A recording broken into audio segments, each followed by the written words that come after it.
The wind sounded like a woman screaming. That was Adelaide Thornbury's first thought as she stumbled through the snow. Not the cold, not the hunger, not the ache in her bones from 4 nights of sleeping under pine boughs. The wind, the way it howled across the ridges of the Colorado Rockies in December of 1888. Like something alive, like something furious, like something that wanted her dead. She tightened her grip on the small bundle pressed against her chest. Silas, her boy. Her quiet, watchful 8-year-old boy who hadn't spoken a word in 2.5 years. He was so light now. Too light. She could feel his ribs through the wool of his coat. She could feel his heartbeat fluttering like a sparrow's against her own. "Hold on, baby," she whispered. "Hold on."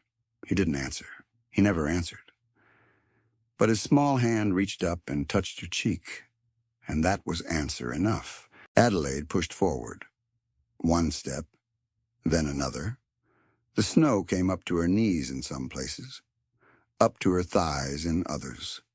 Her boots had been good once. Sturdy leather, double-stitched. They were not good anymore. The cold had seeped through the seams sometime around dawn.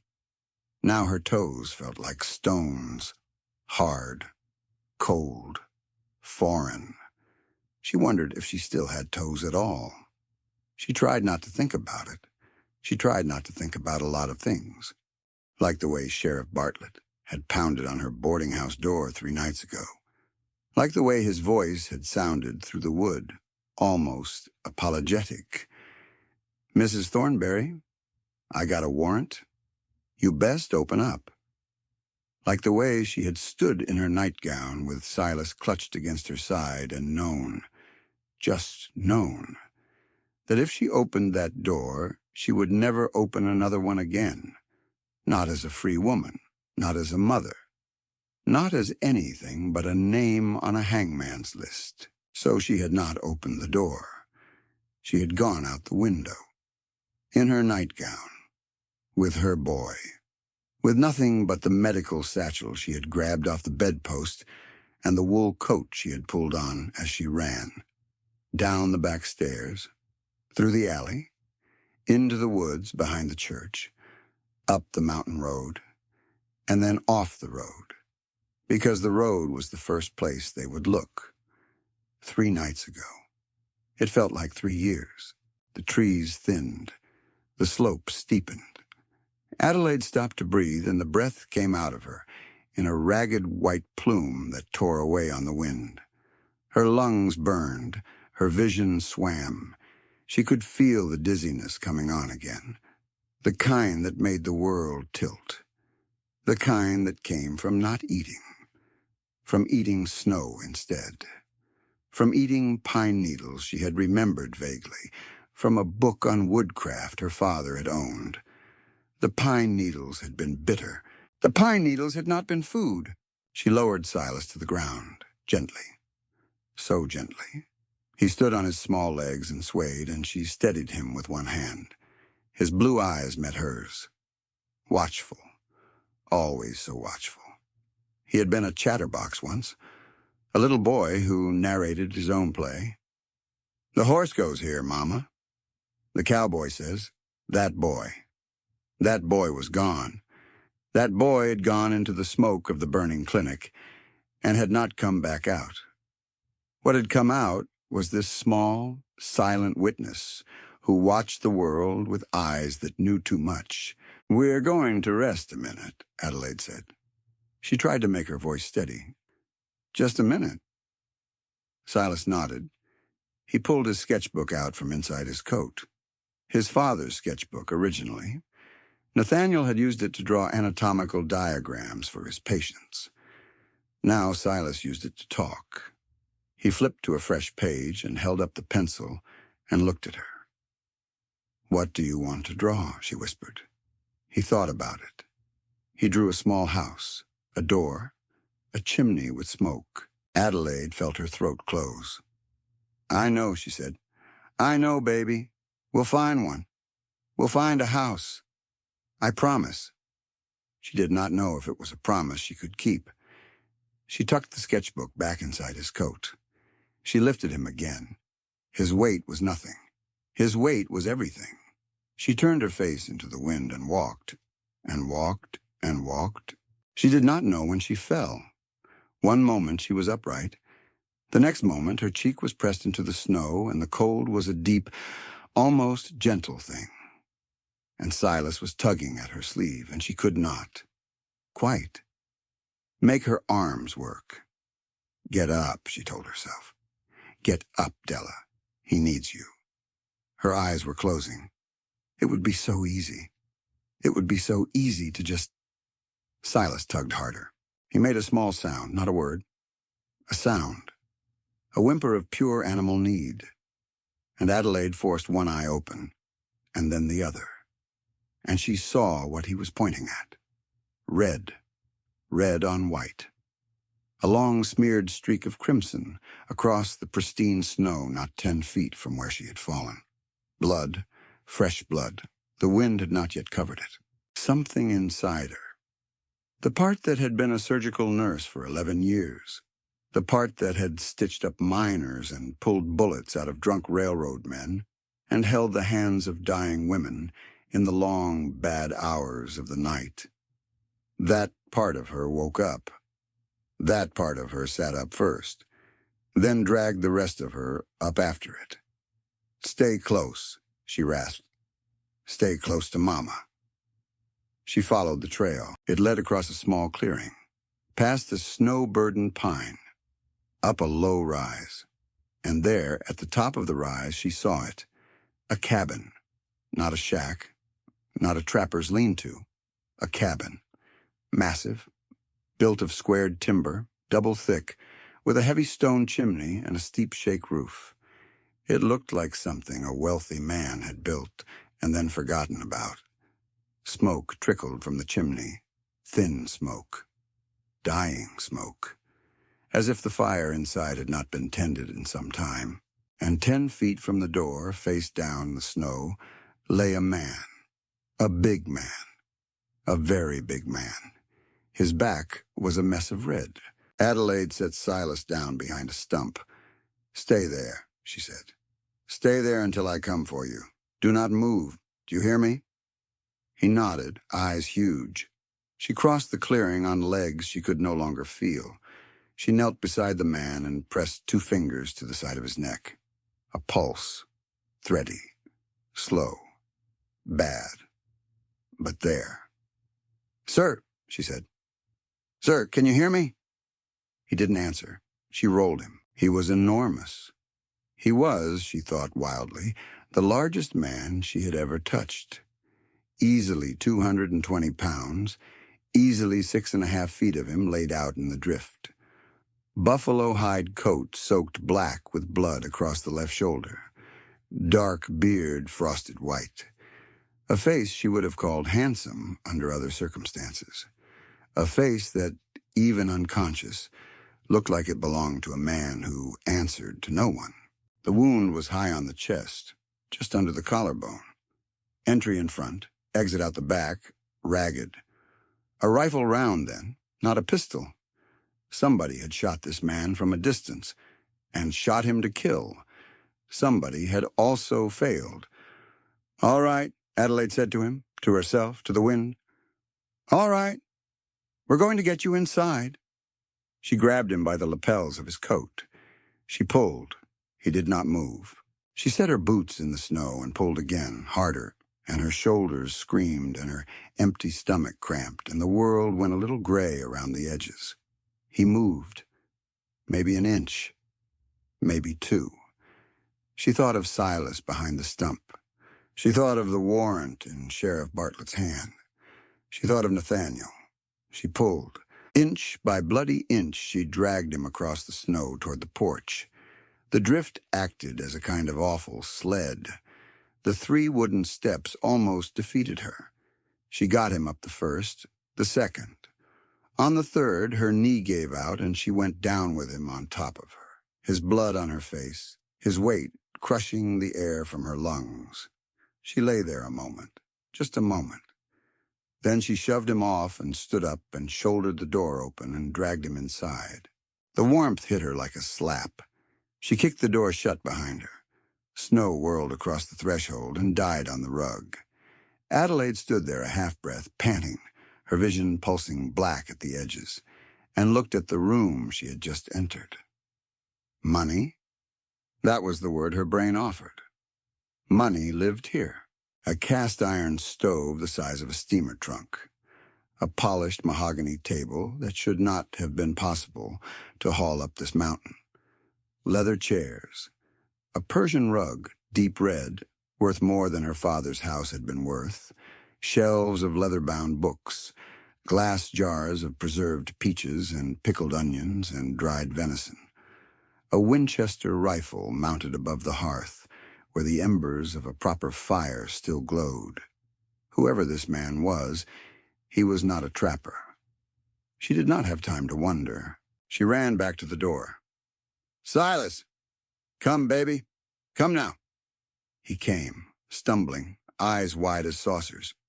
He stopped in the doorway and looked at the man bleeding on the rug. "Don't look," Adelaide said. He looked anyway. She hauled him in and shut the door and dropped to her knees beside the stranger. "Bring me the kettle off the stove," she said. "Careful, it's hot. Use both hands." Silas brought it. "Now go to the side table, the one by the chair. There should be a bottle. Brown bottle. Bring it to me." Silas brought it. Whiskey. Good whiskey, she registered absently. The kind that cost $2 in Denver. "Now sit by the fire and don't move." Silas sat. Adelaide tore open her medical satchel. Her hands were shaking so badly she could not at first work the buckle. She forced them still. "Stop it," she told herself. "Stop it. He'll die. Stop it." The hands stopped shaking. She had always been good at that. That was the first thing Dr. Lambright had told her, 11 years ago, when she had first walked into the surgical theater at 21 with her hair pinned up and her sleeves rolled. "You've got the hands, Mrs. Thornbury. Some women don't. You do." She still had them. She cut his shirt away with her bandage shears. Strong shoulders. A chest crossed with old scars, a knife scar along the ribs, a puckered burn near the heart, a long, pale line down one bicep that looked like it had come from a saber. This man, she thought, had not lived a quiet life. She cleaned the wound with melted snow. She poured the whiskey directly into the entry hole. His eyes flew open. She had time to register that they were gray, storm gray, wolf gray. Then his hand was around her throat. "Who sent you?" His voice was a growl. Low, wrecked, murder in it. "I'm saving your life." His grip tightened. Black flowers bloomed at the edges of her vision. Silas, she thought. Silas, look away. But Silas did not look away. The boy stood up from where he sat by the fire. He crossed the rug.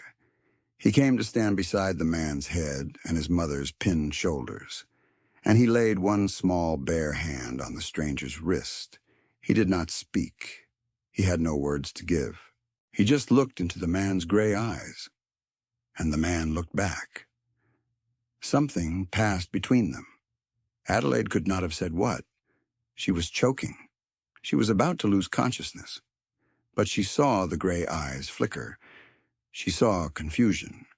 She saw, somewhere underneath the murder, a sudden and terrible recognition. As if the stranger had seen Silas before. As if the stranger had buried a child this style, once, a long time ago. The hand at her throat went slack. It fell back to the rug. The gray eyes rolled up. The stranger was out again. Adelaide gulped air. She pressed her own hand to her bruised neck. She looked at her son.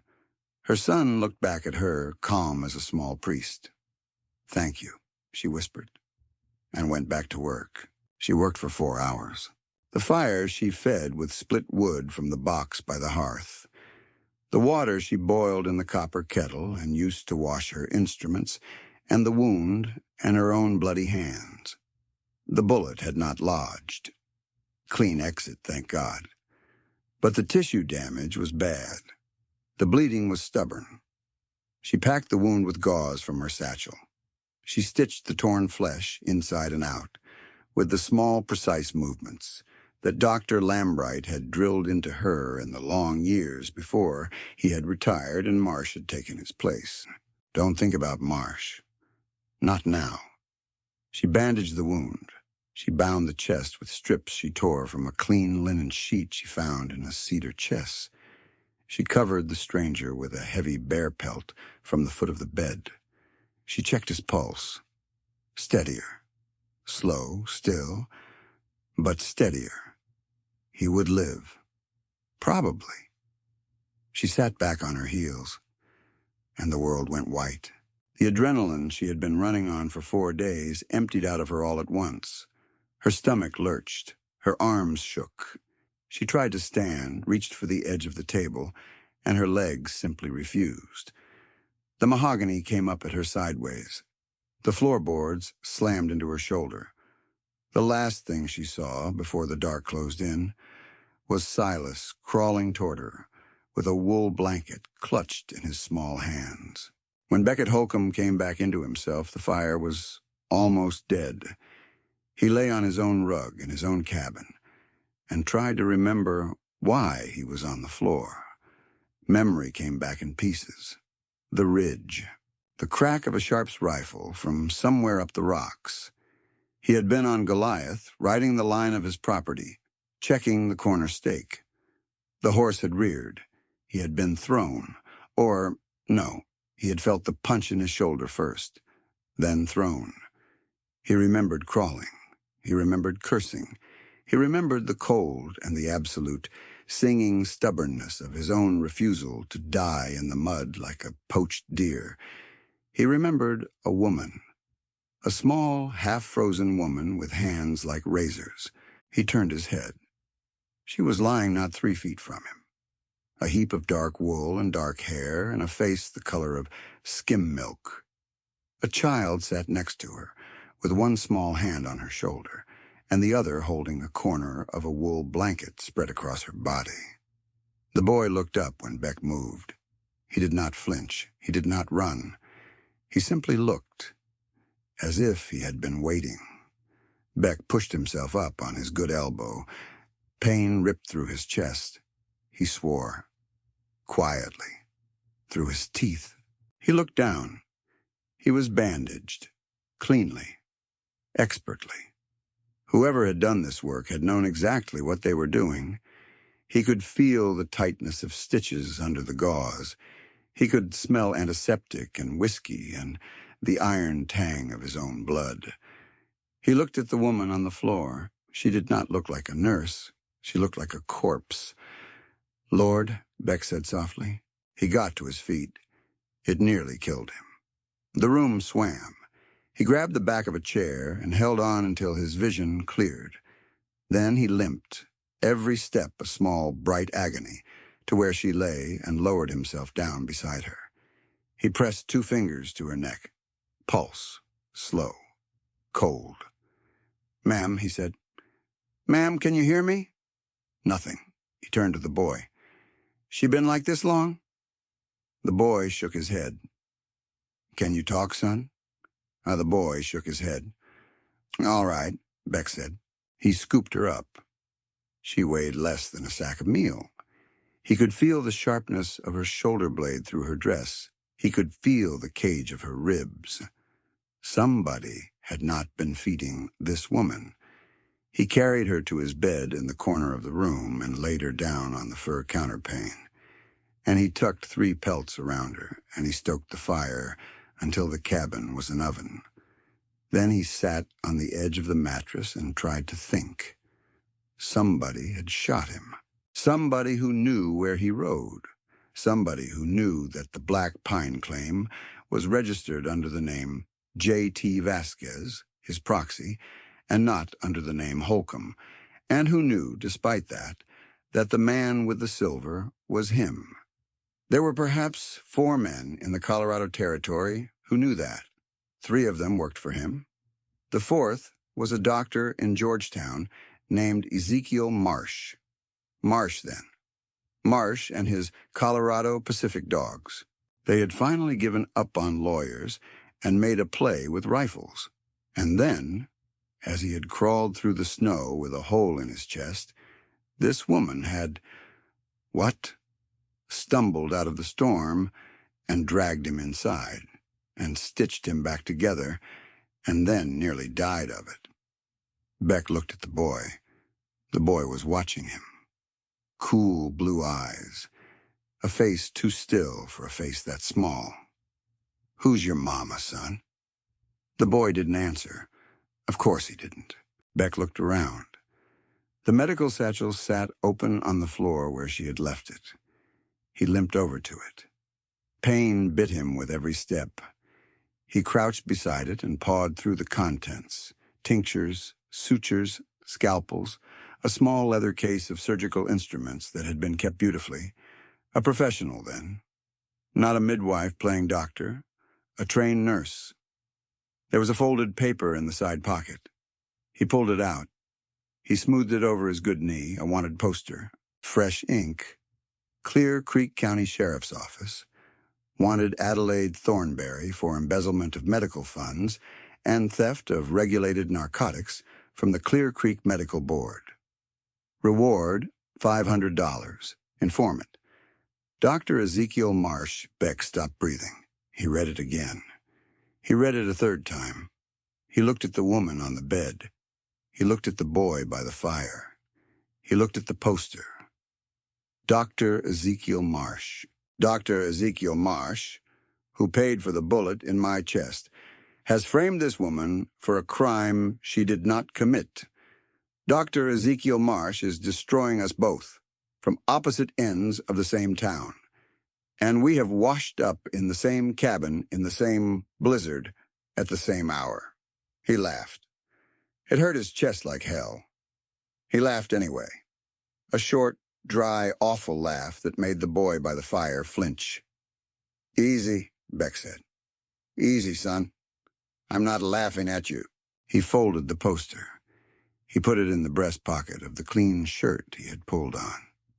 He walked over to the boy and crouched, slowly, painfully, until he was eye level. "I'm Beckett," he said. "Folks call me Beck. What's your name?" The boy hesitated. Then he reached into his coat. He pulled out a small leather sketchbook.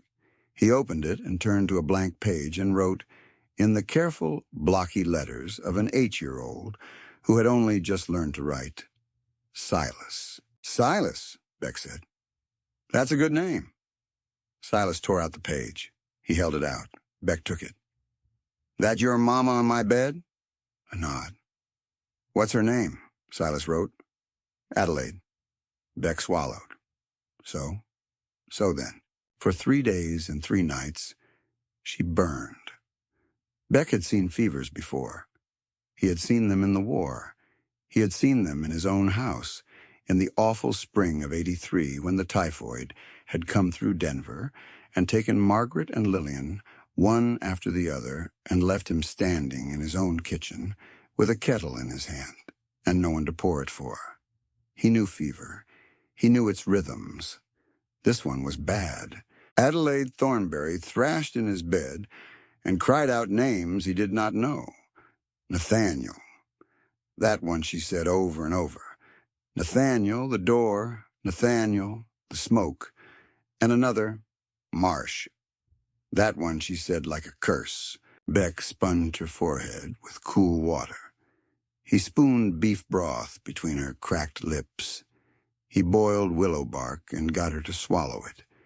He stood guard with his Winchester, laid across his thighs in the leather chair beside her bed, because somebody had tried to kill him and might come back to finish the job, and he was not going to let them touch the woman who had saved him. Or her boy. Especially not her boy. Silas slept on a pallet of blankets at the foot of the bed. He watched Beck the way a hawk watches a fence line. Quiet, wary, present. He brought Beck things without being asked: a cup of coffee, a fresh cloth, more wood for the fire. He pointed at his mother's chapped lips when she needed water. He pulled the blanket back up over her feet when it slipped. He was 8 years old. He was steadier than men Beck had served with at Antietam. On the second night, Beck looked at him across the firelight. "How old were you?" he asked. "When she stopped talking? When you stopped talking?"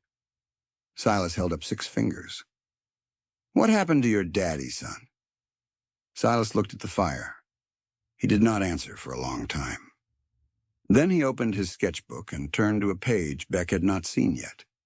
A page near the middle. A page worn soft from being looked at. He held it up. It was a drawing of a man standing in a doorway. A doctor's bag at his feet.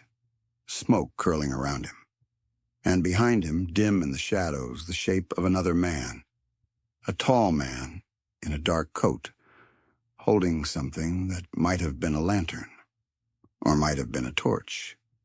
Beck stared. "Your daddy," he said carefully, "was a doctor?" Silas nodded. "He died in a fire." Silas nodded. "And you saw?" Silas nodded. "And the man behind him?" Beck's voice was very level. "Was that an accident, son? Or did somebody set it?" Silas looked at him. Silas closed the sketchbook. Silas did not nod.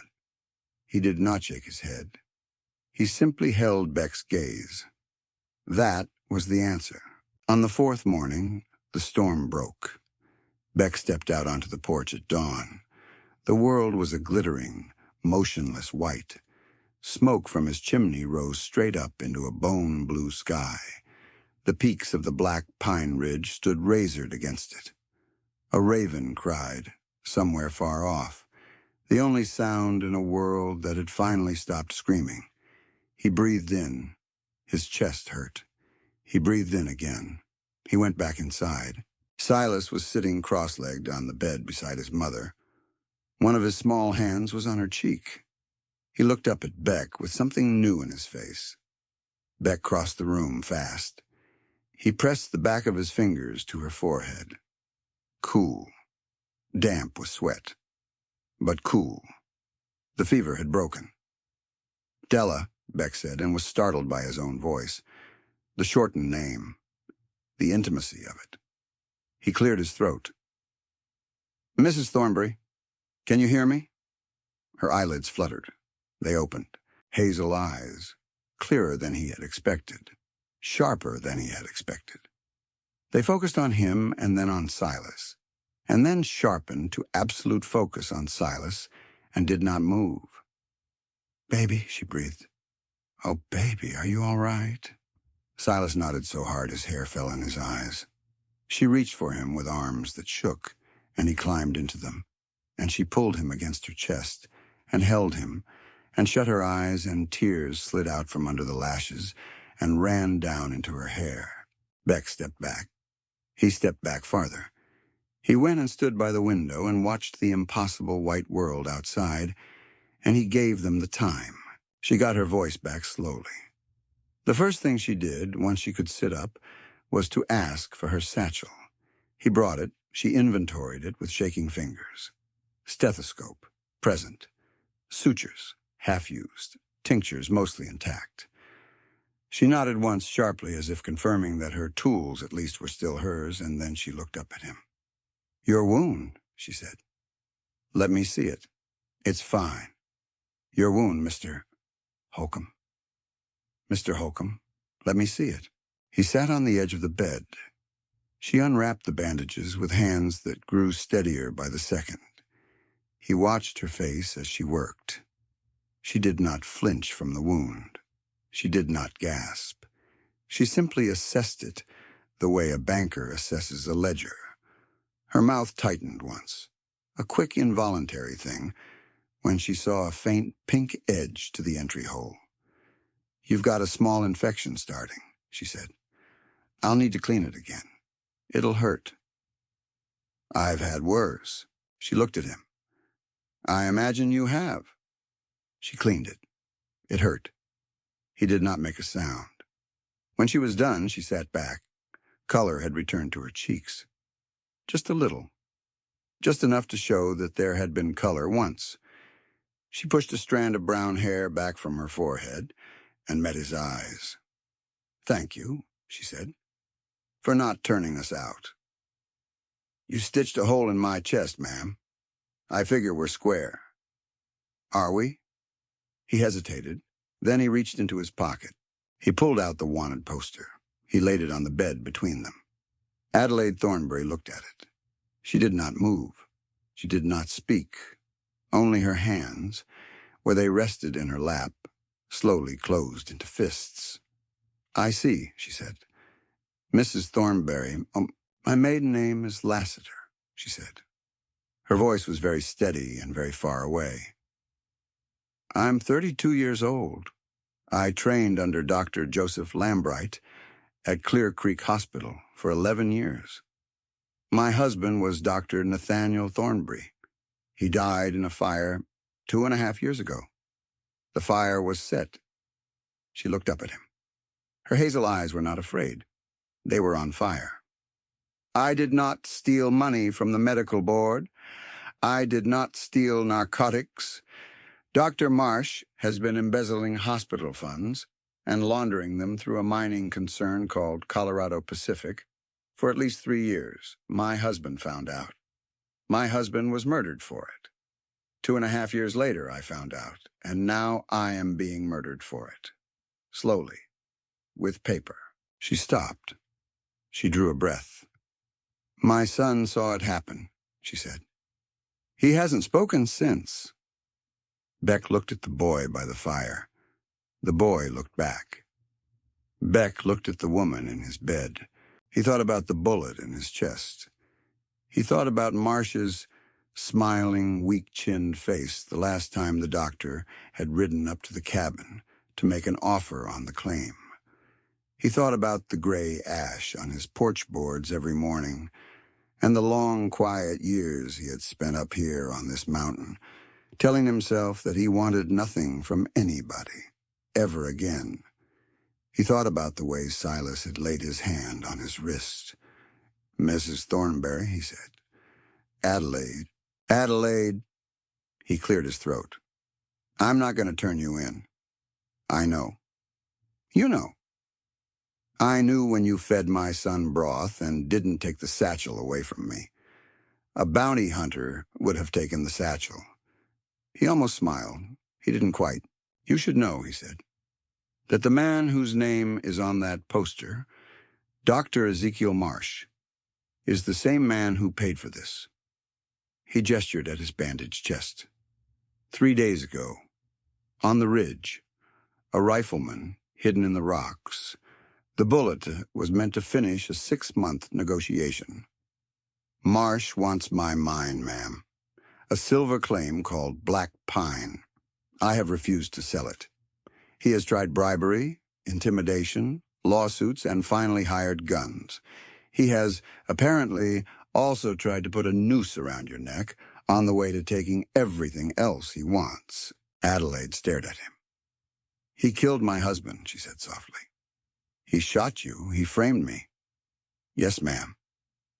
"And destiny," she said, "blew us into the same blizzard." "It surely did." She closed her eyes. She opened them. "Mr. Holcombe?" Beck, I have nothing. I have a son and a satchel, and the clothes on my back, and a price on my head. I cannot pay you. I cannot offer you anything. I can only tell you that if you let us stay until I can travel, I will repay every kindness you give me, in this life or the next, and I will not forget your name." Beck looked at her a long moment. Then he stood. He walked to the iron stove. He picked up the kettle. He poured hot water into a tin cup and set a sprig of dried mint into it, the way he had used to do for Margaret on cold mornings. Before. He carried the cup to her and pressed it gently into her hands. "Adelaide," he said, "you are not staying until. You are staying as long as you need. Nobody is taking your boy from this house. Nobody is taking you from this house. You're going to eat, and you're going to sleep, and you're going to get your strength back. And then, she looked up at him. And then, she said, he thought about it. He thought about Margaret and Lillian. He thought about the long, dead silence of the last 5 years, and how strange the cabin sounded, with a woman's breathing in it, and a boy's small footsteps on the boards, and how he had not realized until this moment how quiet it had been, how quiet he had let it become. And then we are going to walk down this mountain together, he said, and we are going to take Dr. Ezekiel Marsh apart at the seams. Adelaide held the warm cup against her chest. She did not smile. This was not a moment for smiling. But something in her face changed. The way light changes on the snow when a cloud moves off the sun. Something hard and bright came up under it. "All right," she said. "All right." "Beck?" "Yes, ma'am. Thank you." "Don't thank me yet." That night, after she slept, he sat by the fire with the Winchester across his thighs and watched the door. Silas sat next to him on the rug. The boy did not seem to want to sleep. He had his sketchbook open. He was drawing something. Beck could see the pencil moving in small, careful strokes. After a while, the boy tore out the page. He held it up. Beck took it.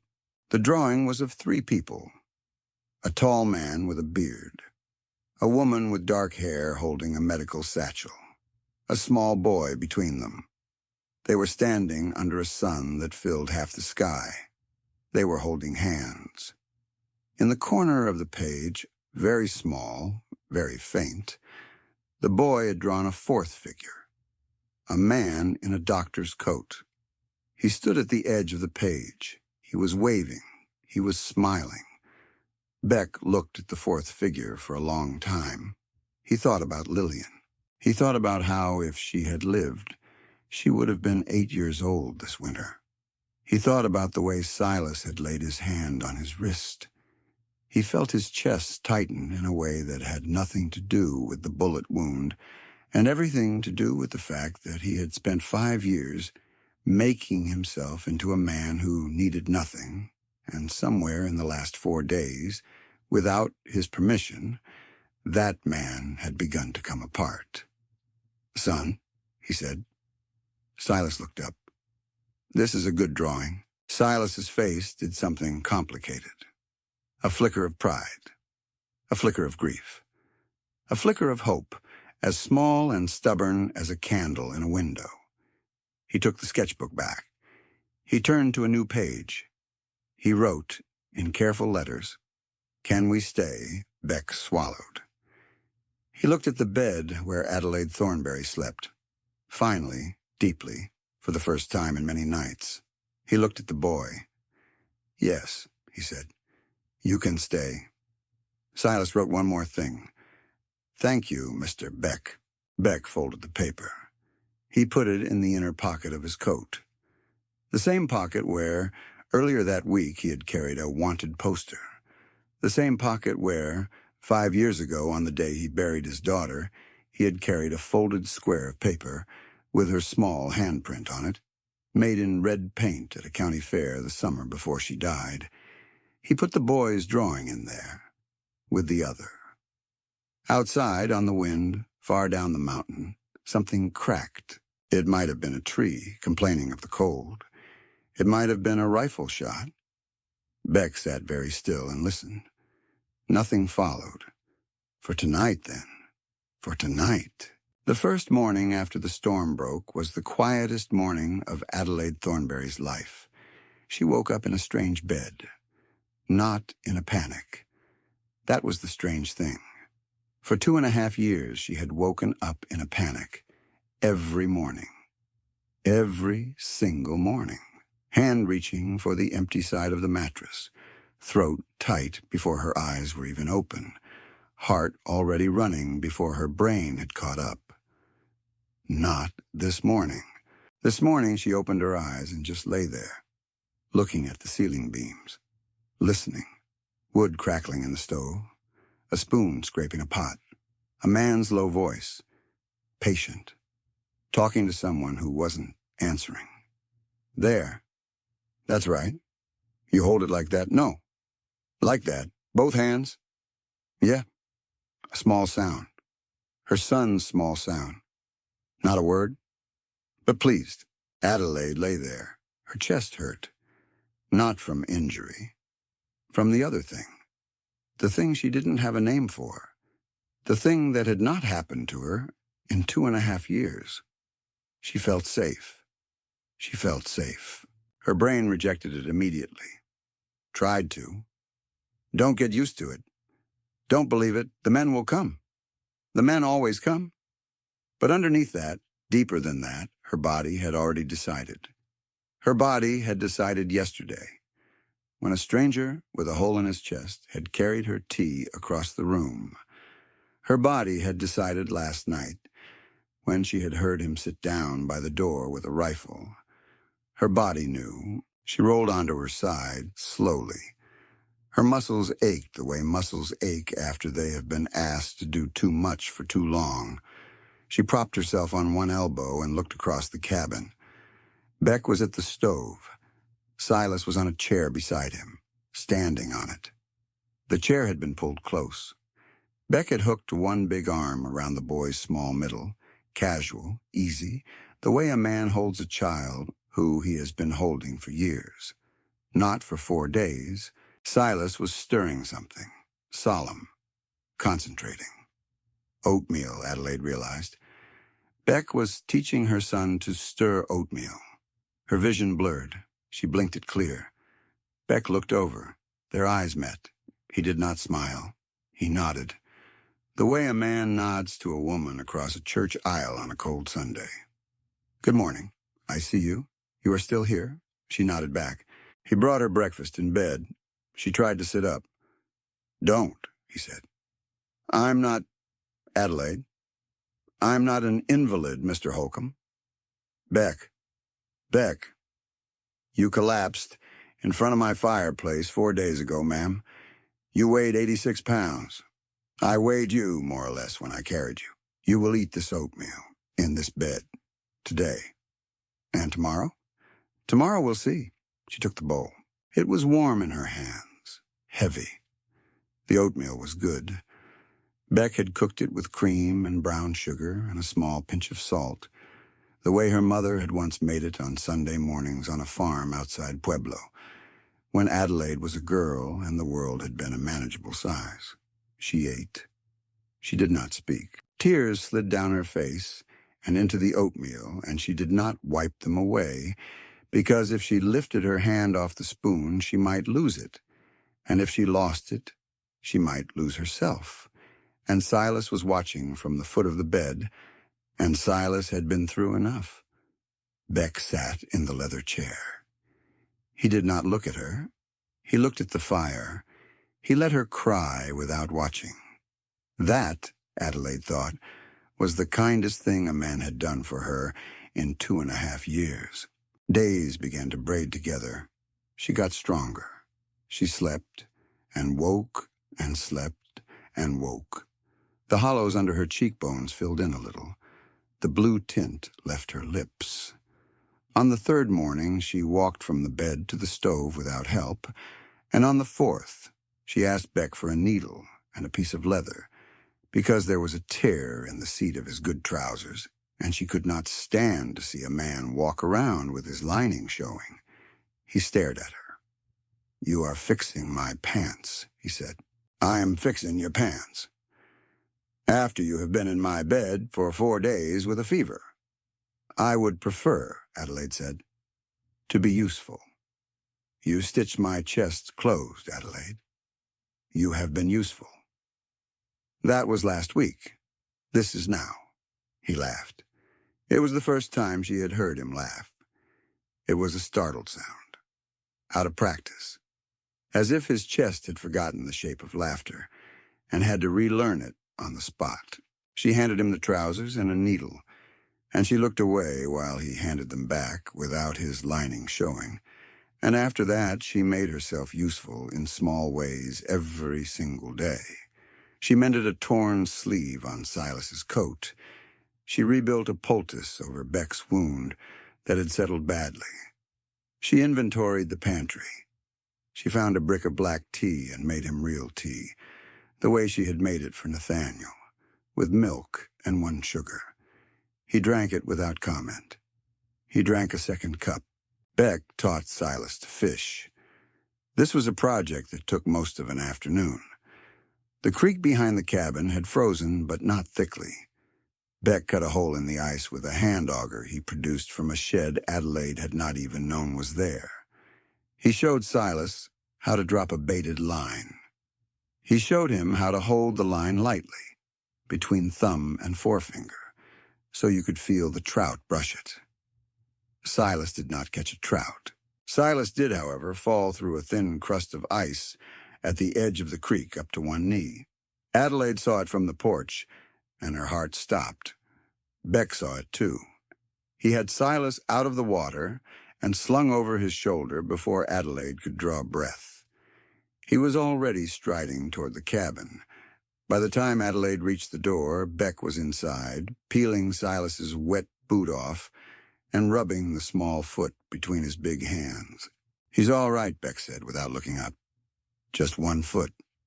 Just below the knee. Fingers work fine. Toes are cold, but not dead. Hand me that towel." Adelaide handed him the towel. Her hands were shaking. Beck noticed. He glanced up at her. His gray eyes were calm. "He's all right, Della." "He could have." "He's all right." Silas, on the rug in his stocking foot, was watching his mother. He looked guilty. He looked also very faintly, pleased, the way a boy looks pleased when he has just been part of an adventure. Adelaide knelt down. She pulled her son into her arms. She held him too tight. She knew she was holding him too tight.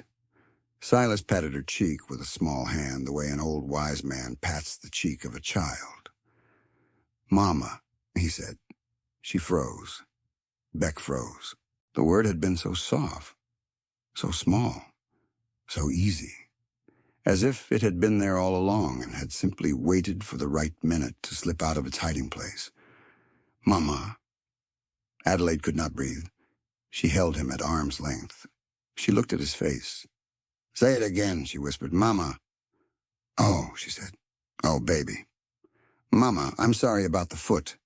She broke. She had not broken in 2.5 years. She had cried, sure, many times. But she had not broken. She broke now into pieces, with her son in her arms and her son's voice in her ears, and her son patting her shoulder and saying, "Mama, Mama, don't cry. Mama." And behind her, Beck Holcombe stood up very quietly and walked over to the window and looked out at the snow because some things were not for a stranger to see. That night, after Silas was asleep, Beck made coffee. He brought a tin cup to Adelaide, where she sat in the leather chair by the fire. He sat across from her, on a low stool. He did not say anything for a long time. She did not say anything either. Finally, Beck said, "He found his voice today." "He did. He's been quiet a long time. 2.5 years. That's a long time for a small boy." "Yes." The fire popped. Beck leaned forward, elbows on his knees, the coffee in his hands. He looked into it. He spoke to it. "I had a girl," he said. "Lillian. She would be 8 years old this winter. Same as Silas." Adelaide's hand tightened around her cup. "She died," Beck said. "In the summer of '83. Typhoid came through Denver. It took her, and it took her mother, my wife." He paused. "Margaret." "Beck, I'm not telling you this for sympathy. I know. I'm telling you so you understand. When your boy laid his hand on my wrist that first day, when I had your throat, I saw—" Beck's voice broke slightly. He cleared it. "I saw my Lillian in him. I don't know how. He doesn't look like her. She had yellow hair. She had a different face. But something in him was her. I let go." Adelaide could not speak. I haven't spoken her name out loud in 5 years, Beck said. There hasn't been anybody to speak it to. Lillian, Adelaide said softly. He looked up. Lillian, she said again. It's a beautiful name. His gray eyes filled. He looked back into his coffee.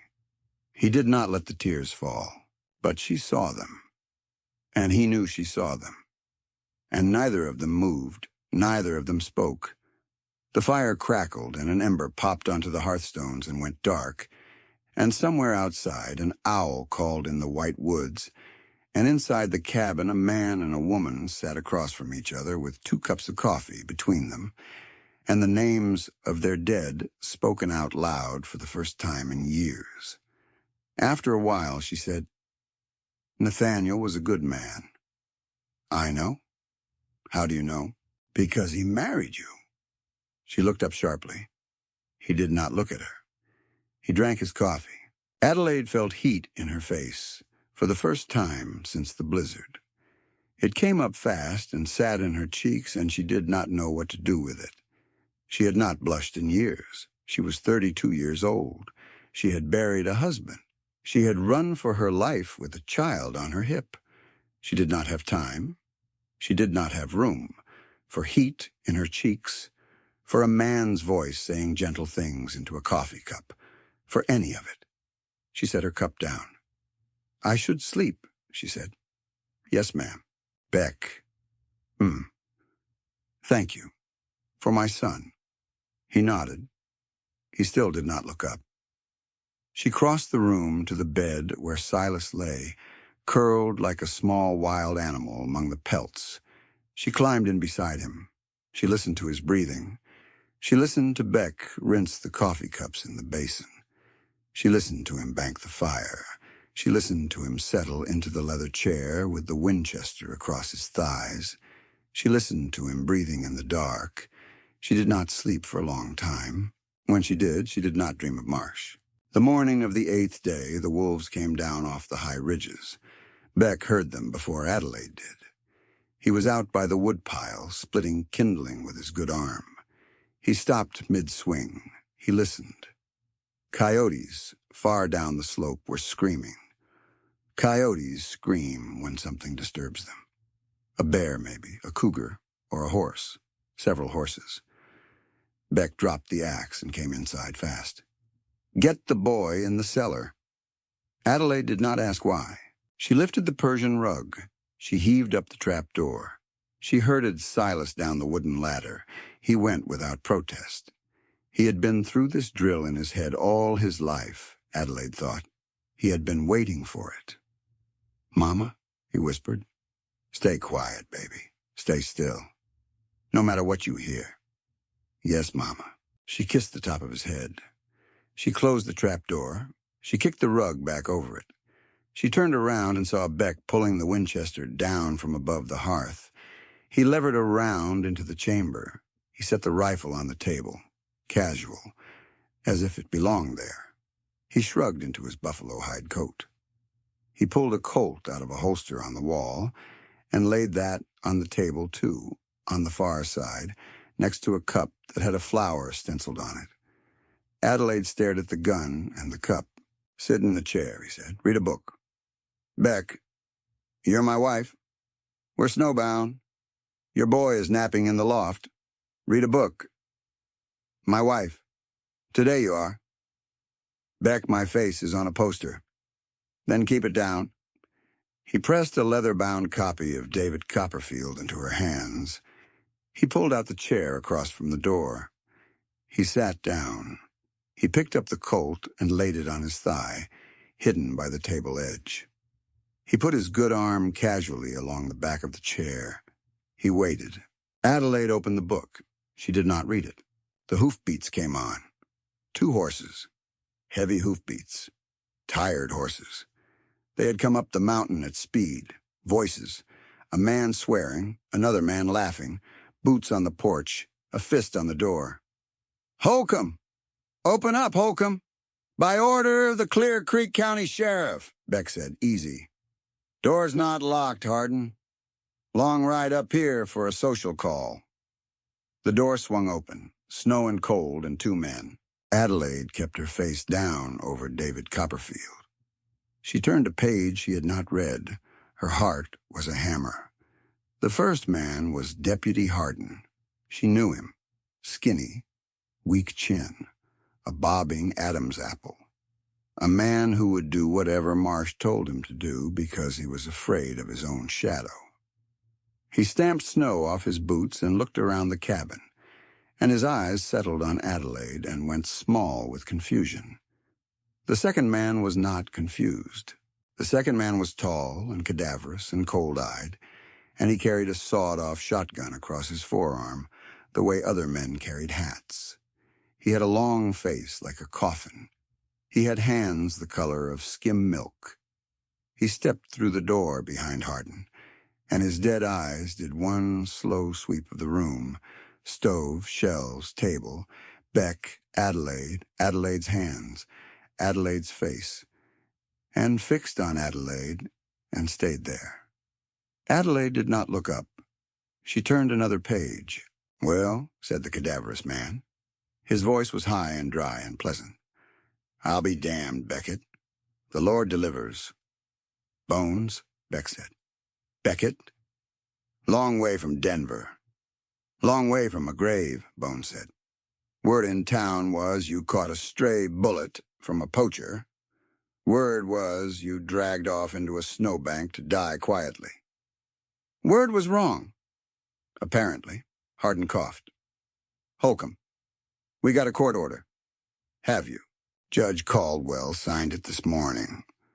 Says the Black Pine claim's been abandoned. Says the deed reverts to the territory.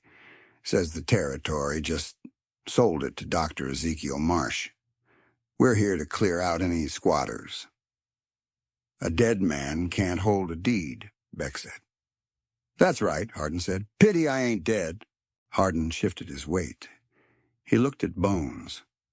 Bones did not look at Hardin. Bones was looking at Adelaide. He was tilting his long head slightly.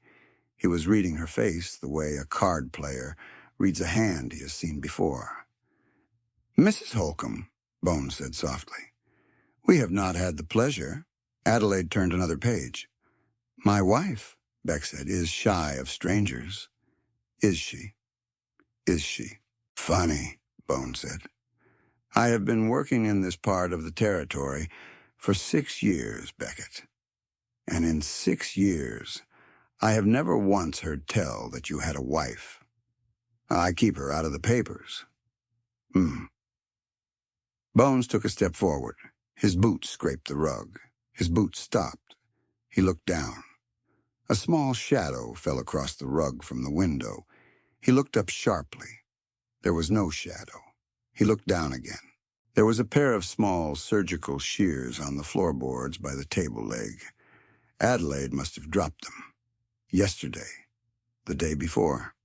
Some moment when she had been laughing at Silas trying to fish, when she had relaxed for 1/2 second and let go of her tools, and the shears had skittered under the rug edge and she had not noticed. Bones bent. Bones picked them up. He turned them over in his fingers. "A mountain man," he said pleasantly, "with surgical shears. A Holcombe with surgical shears." He looked up. He smiled. It was a smile that did not move his eyes. "Beckett," he said. "Where is the nurse?" Beck moved. He came up out of the chair so fast that Hardin, who was nearest, did not even get his hand to his pistol. Beck's left shoulder slammed into Hardin's chest, and Hardin went backwards through the open door. Beck's right hand came up with the Colt. Bones was already swinging the shotgun around. The room exploded. The shotgun blast tore the leather chair to ribbons. Stuffing burst into the air. The glass in the front of a cabinet shattered. Beck fired the Colt twice. The first round took Hardin in the chest as he scrambled in the snow on the porch. Hardin folded backwards over the rail and was still. The second round missed Bones because Bones was already moving, fast, sideways behind the heavy table, racking the next shell into the shotgun. Beck went down behind the stove. Adelaide was on the floor. She had not gone there on purpose. She had been blown out of the chair by the noise. David Copperfield was somewhere. She did not know where. Her ears rang. Her vision pulsed white at the edges. Silas. Silas. Silas under the floor. Beck was bleeding. She saw it before she had time to think it. Red was blooming through the white shirt over his bandage, his wound. The wound she had stitched. He had torn it open, swinging out of that chair. Beck. Get to the cellar. Beck. Della, the cellar. Bones laughed. Touching, he called. Mr. and Mrs. Holcombe. Beck levered the Winchester one-handed. His right shoulder was useless. His face was the color of paper. He was going to die. Adelaide knew it the way she had always known things in surgery. She had seen it in men's faces. She had seen it in Nathaniel's. In the half-second she had been able to look at him before the heat had driven her back. She was going to see Beck die on this floor, and then she was going to die on this floor, and then Bones was going to find the trap door and find her son, and... No! She rolled. She rolled toward the trap door. She tore the rug back. She hauled the trap door up. Silas! Silas! His face came up out of the dark, tear-streaked, shaking, but his eyes were sharp. Mama. Baby. Listen. The big black pot. The one with the long handle. Hand it up to me. Hand it up now. His small hands disappeared, came back. The cast-iron Dutch oven came up in his arms. It was nearly too heavy for him. He was 8 years old and starving and shaking, and he lifted it anyway because his mother had asked. She took it. She kissed his forehead. She closed the trap door on him. Across the room, Bones rose up from behind the table and leveled the shotgun at Beck. Beck's Winchester was empty. He had fired 3 rounds Adelaide had not been counting, and the lever clicked on a dry chamber. Beck did not move. He met Bones's eyes. He did not flinch. Should have stayed in the snow, Beckett, Bones said softly. His finger tightened on the trigger. Adelaide stood up. She did not yell. There was no time for yelling. She crossed the cabin in 3 strides with the cast-iron pot in both hands, and she swung it like a woman swinging a scythe at the end of harvest. The pot caught Bones in the side of the head. He had begun to turn toward the sound of her footsteps. He had begun to swing the shotgun around. Neither motion finished. The pot connected with his temple with a sound Adelaide would hear for the rest of her life, a sound between a thud and a crack, the sound of cast iron meeting bone, and Bones went sideways into the table, and the table collapsed under him, and the shotgun discharged into the ceiling, and a chunk of plaster the size of a dinner plate came down and shattered on the floor. Bones did not move.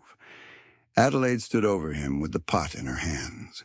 She was breathing in great heaving sobs. She did not remember starting to cry. Her ears were still ringing. Her arms felt like someone else's arms. A hand touched her wrist. She nearly swung again. It was Beck. He was on his feet. He should not have been. He was holding his chest with one hand. He was holding her wrist with the other. Della. Is he... He's alive. Don't hit him again. We need him alive. Beck. I know. You're bleeding through...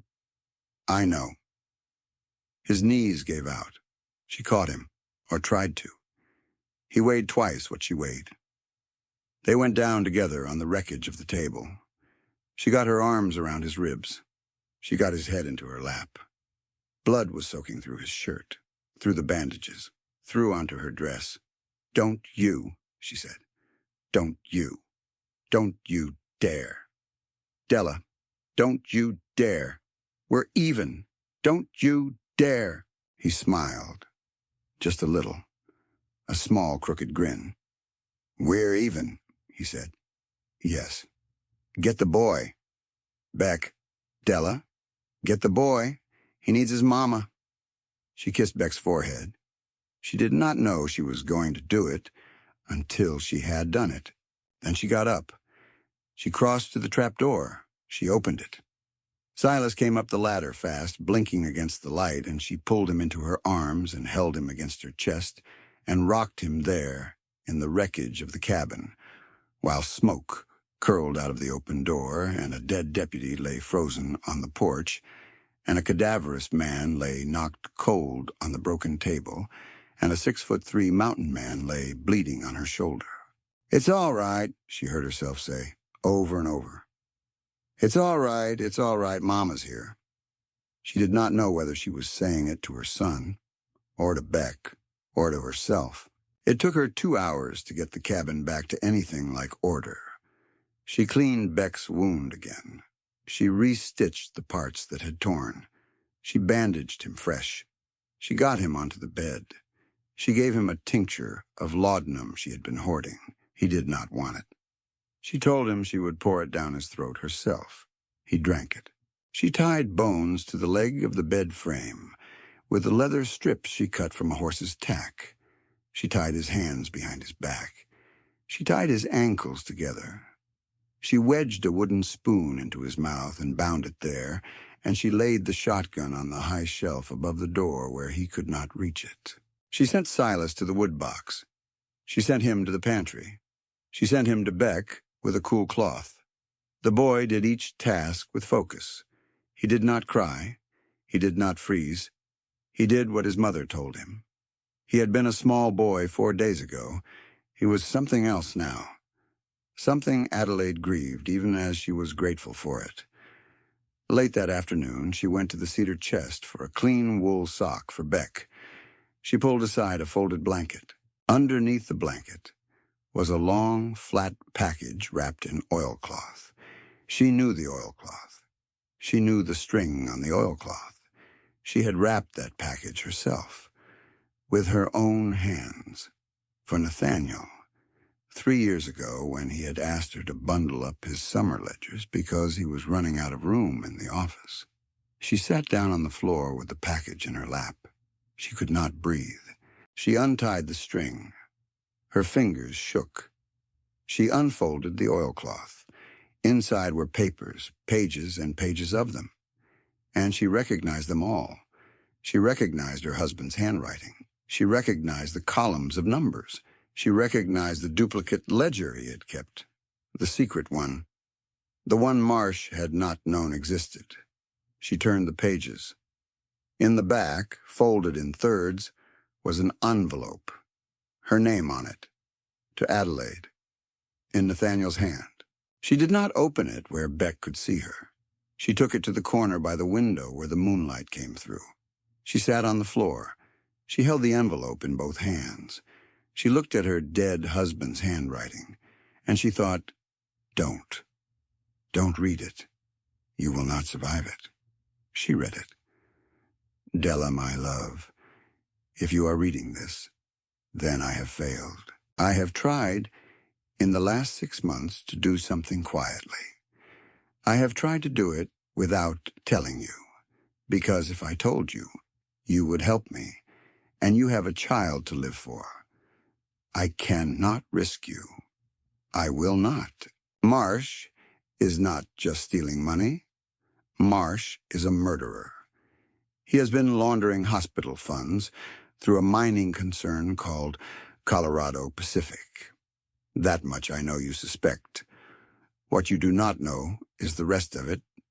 He has killed at least 2 miners who refused to sell their claims. He has bribed Judge Caldwell. He has the sheriff in his pocket. The list of his crimes is in the papers wrapped with this letter. Take them to a federal marshal in Denver. Not in Georgetown. Never in Georgetown. I have made a copy and sent it ahead. I do not know if it will arrive in time. I sent it to a man named Beckett Holcombe on the Black Pine Ridge above Georgetown. I have never met him. He is a recluse. He owns a silver claim that Marsh is also trying to take. I sent the copy to him because he is the only man within 100 miles who is rich enough, isolated enough, and angry enough to be useful. If something happens to me, Della, take Silas. Take the medical satchel. Go up the mountain. Find Holcombe. He will not turn you away. He may not be a good man. I do not know him. But he will be on our side because his enemies are our enemies. And that is enough. Della, my love, if you are reading this, I'm sorry. I'm sorry I could not be quicker, or quieter, or smarter. I'm sorry I could not see you old. I'm sorry I will not see Silas grow. Tell him his father loved him. Tell him his father was not afraid. And tell yourself, Della, every day that I want you to live. I want you to live and to laugh again. I want you to find a porch to sit on and a hand to hold. Do not waste my last gift to you, which is your life. Yours always, Nathaniel Adelaide. Put the letter down. She put both hands flat on the floor. She cried without sound. She cried for a long time. The moonlight moved across the floorboards. The fire muttered. Silas slept on the rug with one arm flung over his face. Beck breathed slow and steady on the bed. After a long while, she picked up the letter. She folded it. She held it against her chest. She stood. She crossed the room. She sat on the edge of the bed. She put her hand on Beck's good shoulder. Beck. His eyes opened slowly. He had been almost asleep. Della, I have to show you something. She held the letter out. He took it. He read it. She watched his face as he read. She watched his jaw tighten. She watched his eyes stop and go back and read a line again.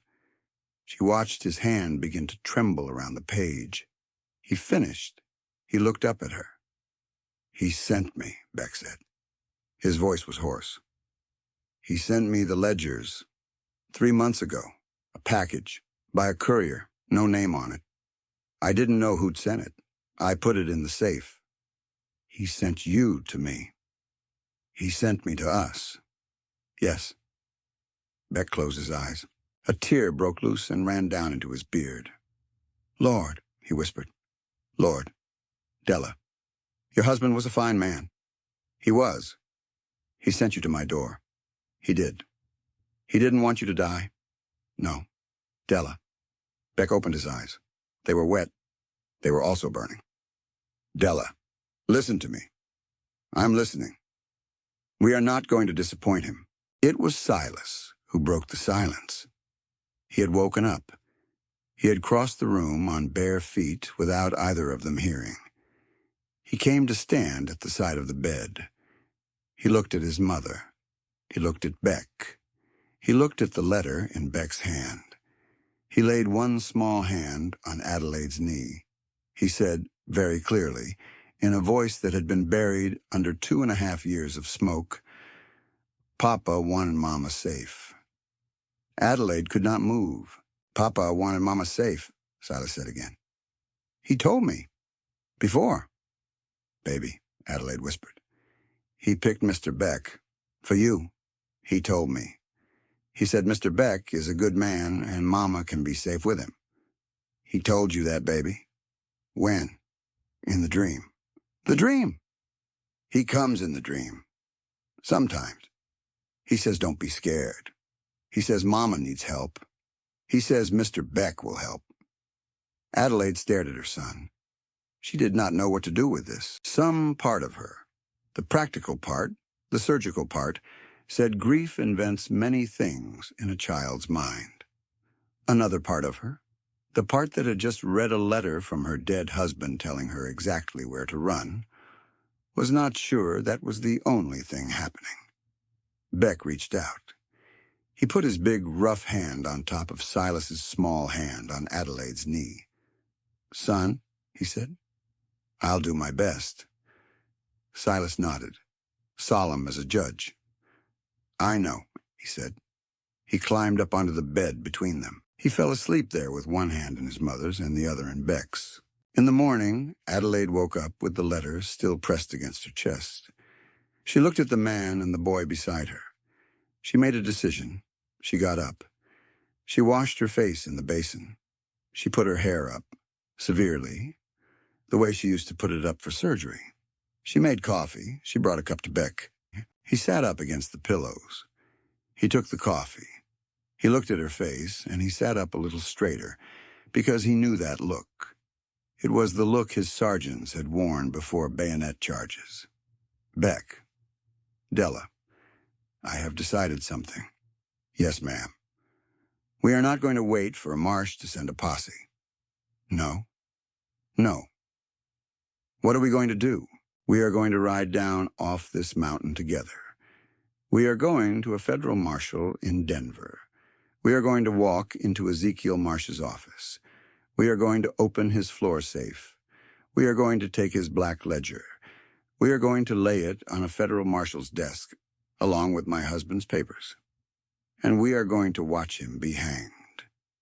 Beck looked at her for a long moment. Then he set down the coffee. He took her hand. He kissed the back of it. It was the first time he had touched her like that. It was also entirely, exactly right. Yes, ma'am, he said. She squeezed his hand. And Beck. Della. I am not running anymore. No, ma'am. This is not for you, you understand? This is not even for Silas. This is for Nathaniel. He died trying to stop that man. I am going to finish it. Yes, ma'am. And you are going to help me. Yes, ma'am. Because we are even. We are even, Beck Holcombe. And after this, we are going to stop being even, and we are going to start being something else. His gray eyes did not leave her face. What are we going to be, Della? She swallowed. She had said too much. Or not enough. She had not said any of this out loud in 2.5 years. She did not know how to say it. She did not know if a 32-year-old widow who had not slept properly in a month was allowed to say it. She said it anyway. Whatever's left, she said softly. After. Whatever's left. I would like to find out. Beck did not let go of her hand. He did not smile exactly. But the room got warmer. Outside on the porch, the morning sun struck the snow and turned it the color of beaten silver. The wind that had carried riders up the mountain 3 days ago was gone. The wind today was a small, clean wind, a wind that smelled of pine and wood smoke, and a thaw that was a long way off, but was coming. In the corner of the room, tied to the bed frame with leather straps, Bones Vandermeer began slowly to come awake. His eyelids fluttered. His head moved. Adelaide saw him stir. She did not flinch. She picked up the cast-iron pot from where she had set it on the table. She set it down beside the bed where Bones could see it when his eyes finally focused. She let him look at it. She let him understand. Then she turned back to Beck. Pack the silver, she said. Pack the ledgers. Pack the rifles. We ride at first light? Yes, ma'am. And Beck? Della? Bring the cast iron. He almost laughed. He did not quite, but his gray eyes softened, and he nodded once. And outside the windows of the cabin on the Black Pine Ridge, the long night of waiting began at last to give way to the morning. They left at first light. The mountain was quiet the way only a mountain can be quiet after a week of storm. No wind, no birds, just the slow tick of pine needles dropping their loads of snow in the pale winter sun. Adelaide stood on the porch in Beck's spare wool coat, sleeves rolled 3 times to free her hands, and watched him saddle Goliath. The horse was enormous, a black draft, 18 hands. He stood patient under the saddle the way old soldiers stand patient under a flag. Beck moved slow because his chest still hurt. He moved sure because Beck Holcombe did not know any other way to move. Inside the cabin, on the leg of the bed frame, Bones Vandermeer sat tied and gagged. Beck had wired the sheriff in Idaho Springs the night before to come collect him. The sheriff in Idaho Springs was an honest man. Beck knew this because Beck had hunted with him. Beck cinched the last strap. He turned. Ready? Yes. Della. I'm ready, Beck. He nodded. He boosted Silas up first. The boy settled on the saddle with the calm of someone who had been thinking about this ride for a long time. Then Beck offered Adelaide his hand, and she took it, and he lifted her up behind Silas and swung up himself behind her. His arm came around her waist to take the reins and stayed there, easy, as if it had always belonged there. The cabin door closed behind them with a soft click. Goliath turned his great head toward the trail. They rode. The track down the ridge had not been broken in 8 days. Goliath broke it. He went down through chest-high drifts at a steady walk, the powder spraying up around his knees in white plumes, and Adelaide gripped the saddle horn and watched the sun come up over the eastern peaks and turn the world to fire. Silas did not speak much. Now and then he pointed. A hawk, a mule deer in the scrub, the smoke of a distant cabin. He had not lost his voice again, but he was rationing it, the way a man rations matches in a wet camp. Each word had to count. After the first hour, Adelaide said low over her shoulder, "Beck, Della, why are you doing this?" "Doing what?" "This. All of this." He was quiet. The hooves crunched. "I had a thought," he said. 3 nights ago. I had a thought, and I had not been able to put it down. You want to hear it?" "Yes." 5 years, Beck said. I have been up there in that cabin telling myself I needed nothing. No woman, no boy, no neighbor, no friend. Just me and the mountain. And it worked, Della. I'll tell you. It worked. I got very good at needing nothing. And then a woman came out of the snow with a child on her hip, and she stitched my chest closed and fed her last strength into keeping me alive. Beck, hush, I'm telling it. Sorry. And I lay there on my own floor watching you not be able to stand up. And I thought, I have been a fool. I thought, a man who needs nothing is a man who has nothing. I thought, for 5 years I have been calling my grief a virtue, and it has not been a virtue. It has been a coffin, and I climbed in it on my own. He paused. The horse picked his way down a switchback. So I am doing this, Beck said, because for the first time in 5 years, I do not want to die alone in a cabin. I want to live in a house with people in it. And the people in this house, it turns out, are you and the boy. And I am willing to walk into Ezekiel Marsh's office and put my chest in front of his bullets to make sure that house gets built. Adelaide could not speak for a minute. She said, Beck, Della. That was a long answer. You asked a long question. She laughed. It surprised her. The sound. She had not laughed like that since before Nathaniel had died. Beck's arm tightened around her waist for 1/2 second. Goliath kept walking. By dusk of the second day, they reached Idaho Springs. Beck did not let them stop in the town. He skirted it. He kept them in the trees. At a tiny telegraph office at a way station 2 miles past the town, he sent Adelaide and Silas into the brush to wait, and he walked in alone with his coat collar up and his hat low. He came back out in 11 minutes. Done. Who did you wire? Federal Marshal Henrik Lockhart, Denver office. Why him? Because your husband once saved his life. Adelaide stopped walking. What? Saved his life. 6 years ago. Lockhart was shot up by horse thieves. They dumped him outside Georgetown. Nathaniel patched him up in the back of a livery stable at 3 in the morning. How do you know this? Lockhart told me 2 summers ago. We hunted elk together. He told me a story about a doctor in Georgetown who saved his life and would not take $1 for it. He said, if you ever need a friend with a badge, Beck, you tell me and I will come. Adelaide stood there in the gravel of the way station yard. The world tilted, very slightly, the way it sometimes did. Beck, Della, my husband is still protecting us. Yes, ma'am. He has been planning this? From before we even... Yes, ma'am. He is reaching out of the grave to do this. He is. She closed her eyes. She opened them. All right, she said. All right, Nathaniel. All right. Beck did not say anything. He helped her back onto Goliath. They rode. They reached Georgetown before dawn on the third day. Adelaide had not seen Georgetown in 4 months. She looked at it now from a stand of aspen above the eastern road, and it looked the same.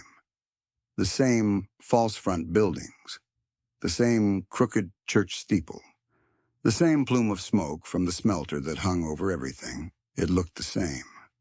She was not. She slid off Goliath without help. Her boots crunched. She stood and looked down at the town she had been a wife in, a mother in, a widow in, a fugitive in, and she felt something settle along her spine, something that had not been there 4 months ago. Steel. Beck dismounted. He winced when his feet hit the ground, but he did not say so. He tied Goliath to a young pine deep in the aspens. There's a vent shaft, he said. Old silver mine they punched through here in '76. It runs almost a quarter mile. The far end opens up directly under the storage cellar of the medical board. The miners used to smuggle high-grade ore through there. Marsh probably doesn't even know it exists. How do you know it exists? Your husband's papers? Of course. Beck almost smiled. He left us a map, Della.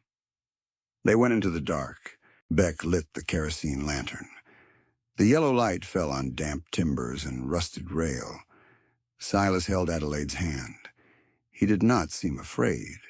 He seemed, if anything, a little bored, the way a child is bored when something he has imagined 100 times turns out to be exactly as he imagined it.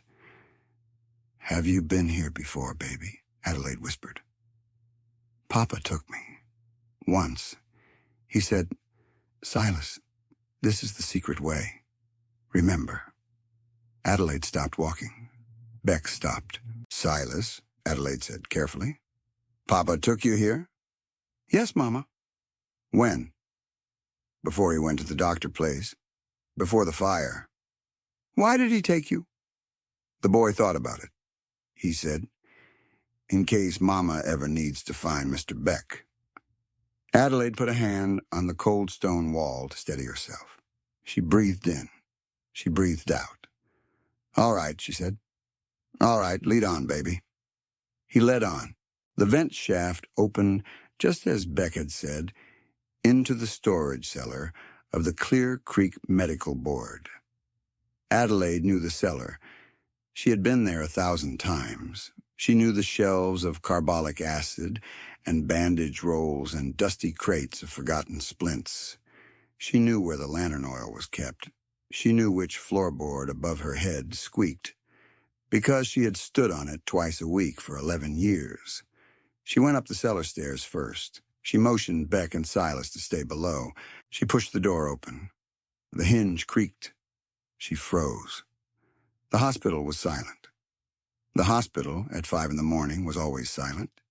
She waited. Nothing. She gestured them up. They climbed the back stairs to the second floor. Marsh's office. She had not been inside Marsh's office in 2.5 years.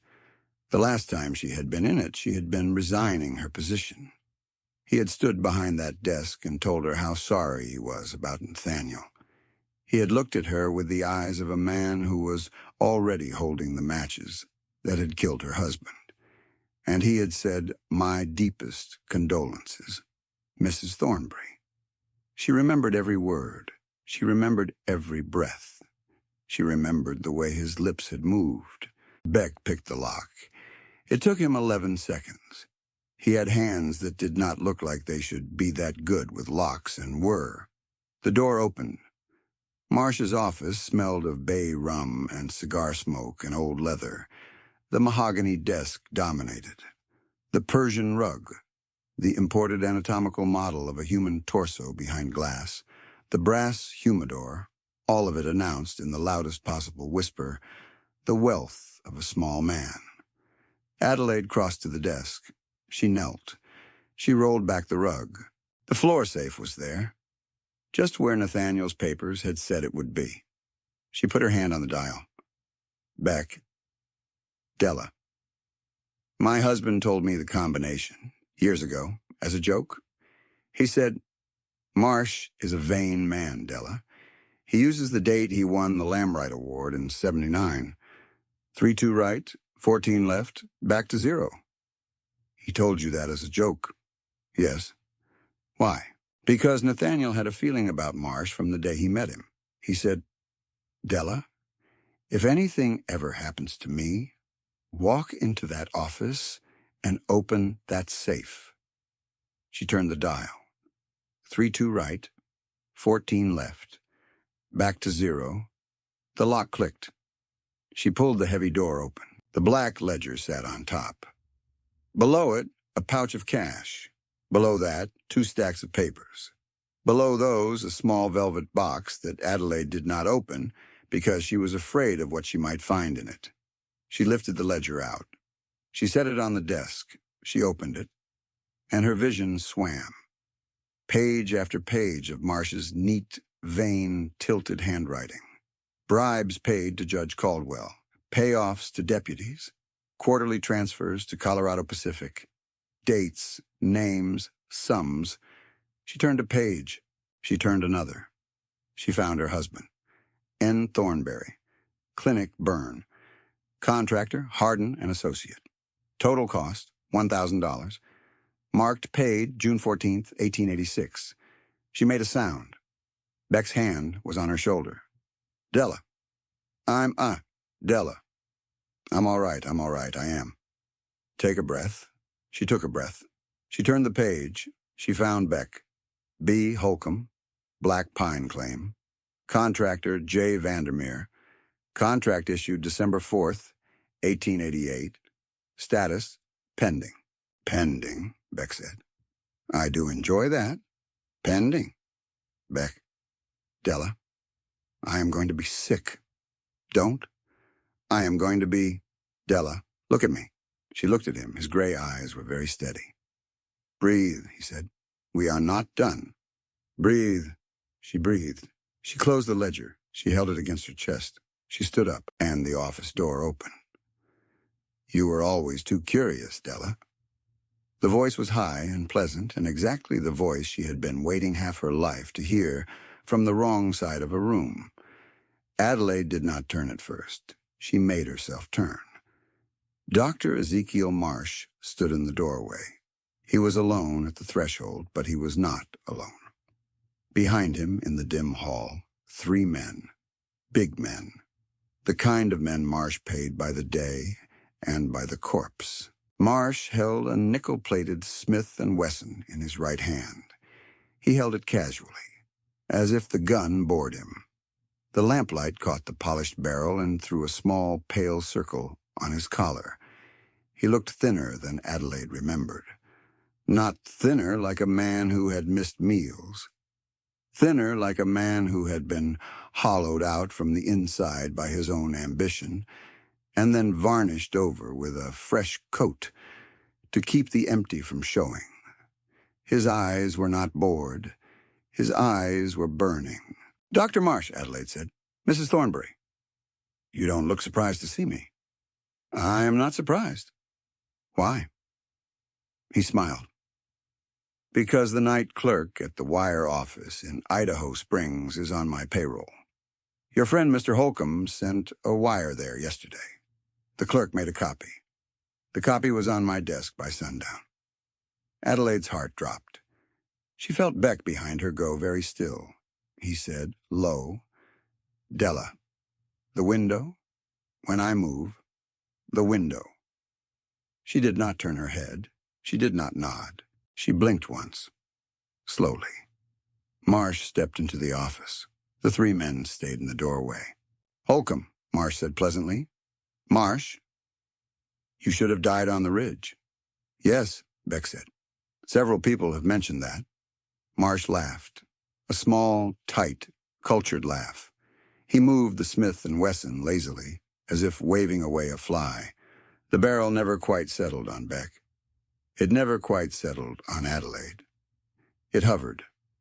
"Mrs. Thornbury," he said, "I want you to understand something. Before this ends. I am not interested in your understanding. Then I will give it to you anyway. Marsh." "Your husband had a chance, Della." She froze. He had used her husband's name for her. He had used the version only Nathaniel had used. He had said it like a man pulling a knife. "Your husband," Marsh said, "came to me 3 weeks before the fire. He laid the duplicate ledger on this very desk where you are standing now, and he said, 'Ezekiel, if you turn yourself in, I will not destroy you. I will testify on your behalf. I will help your wife and your children survive what you have done. But you must turn yourself in.'" Adelaide could not breathe. "I told him to leave." I told him to leave my office. He left. The next morning he came back.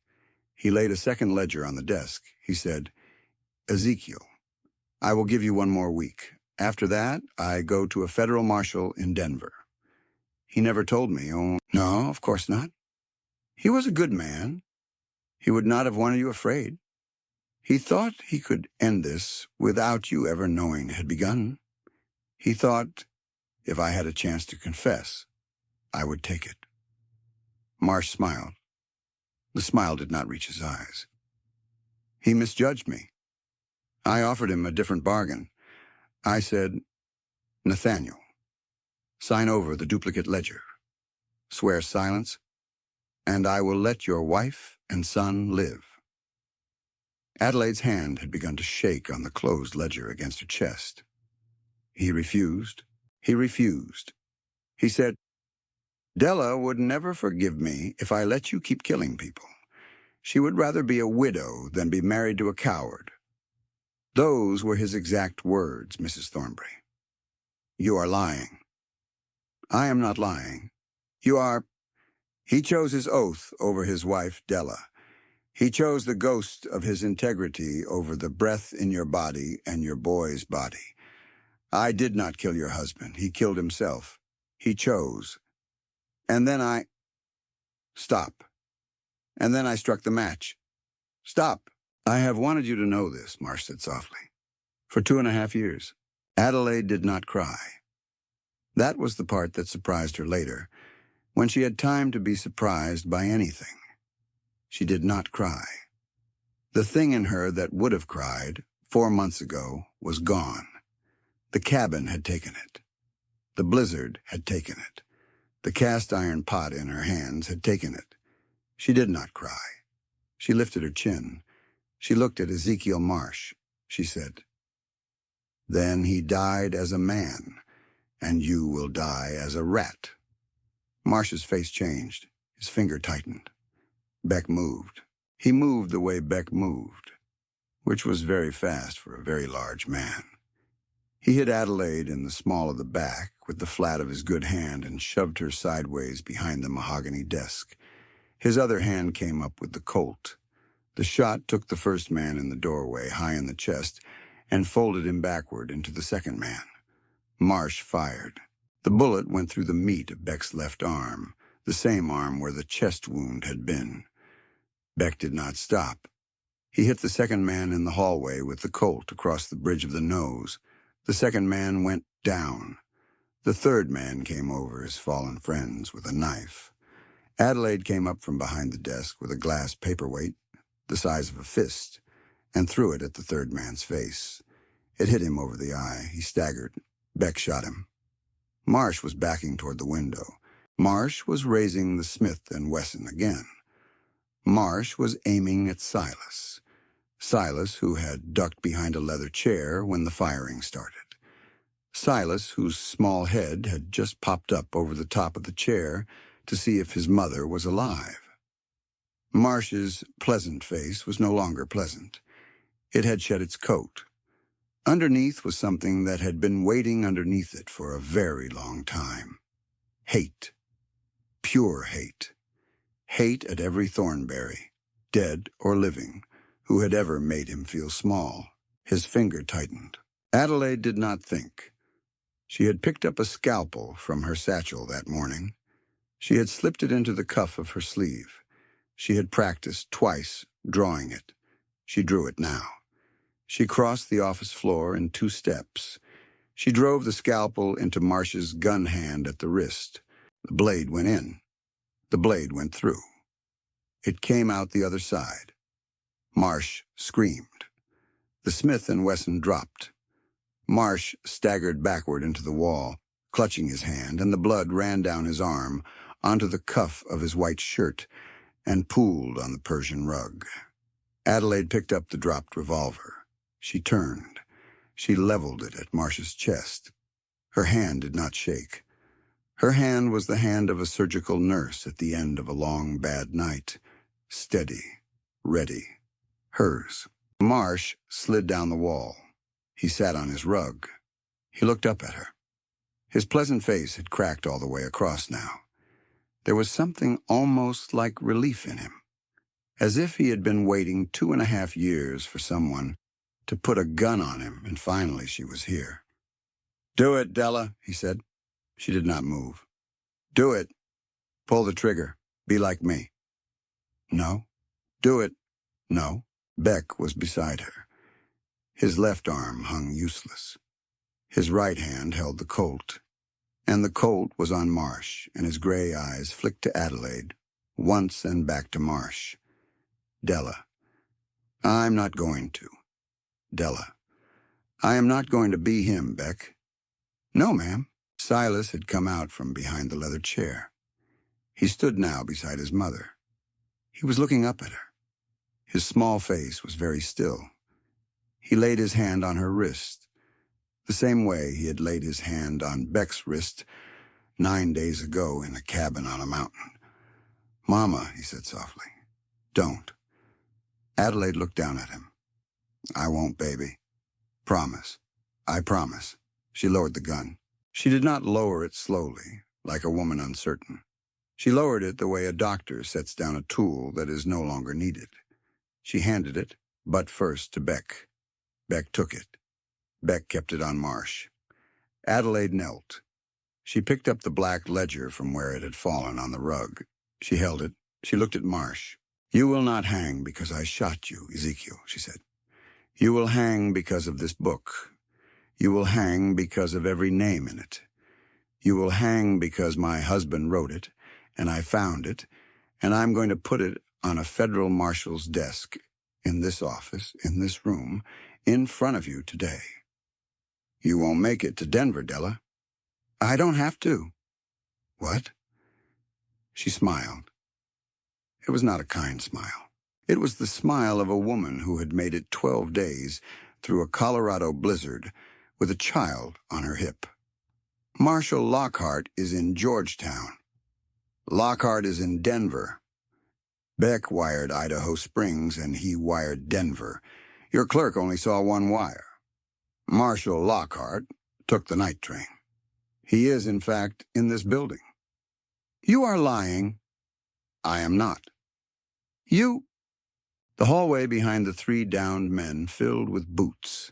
Heavy boots, a lot of them. Lanterns.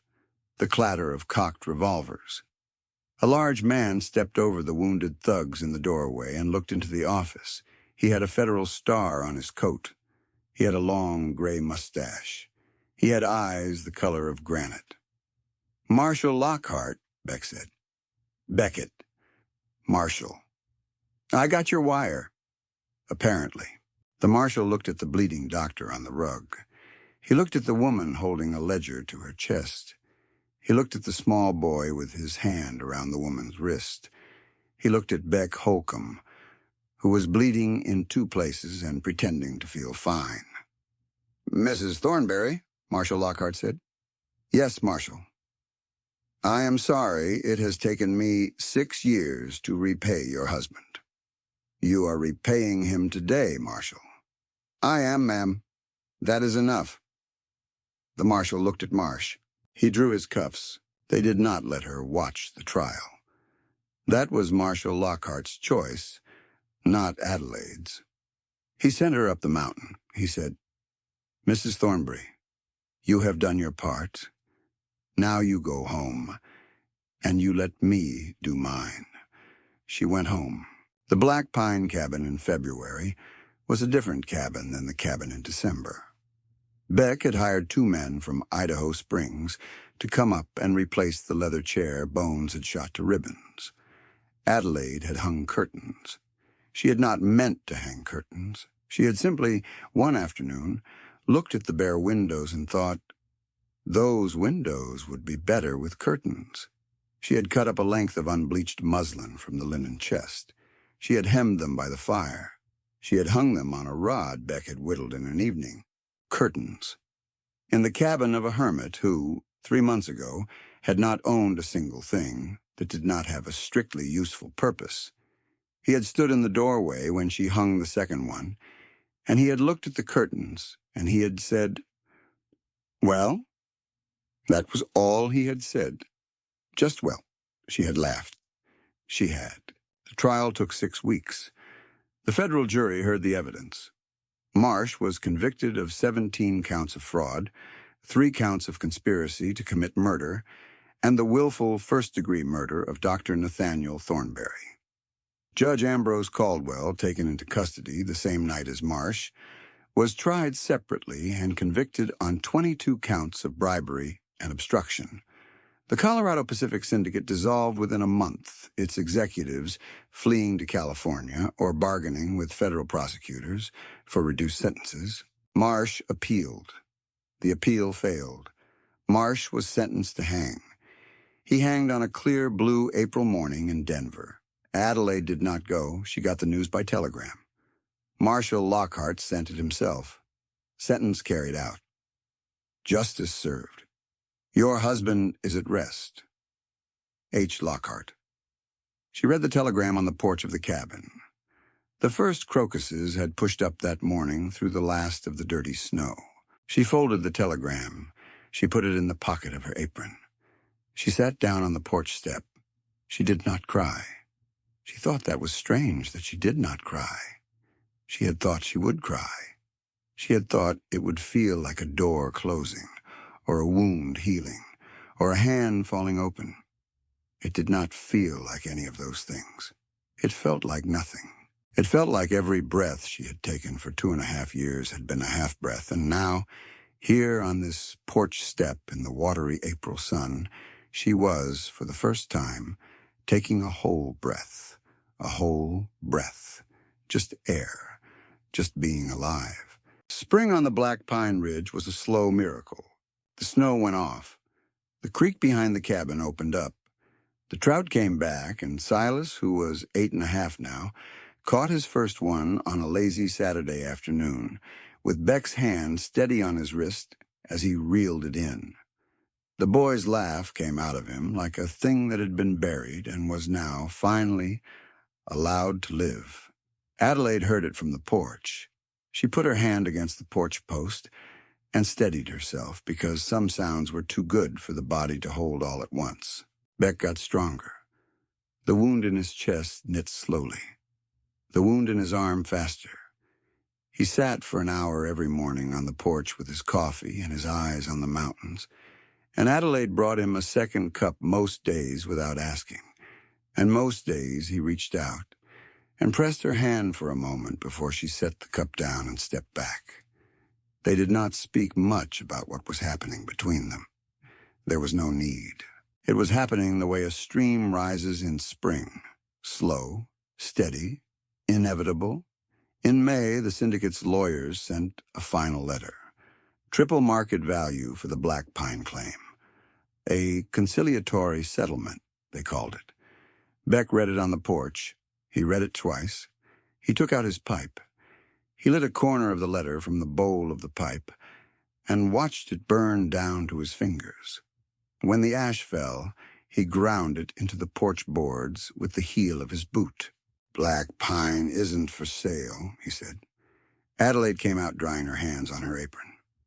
"Triple market? triple. Beck. Della. That is a lot of money. It is. He took her hand. He did not let go.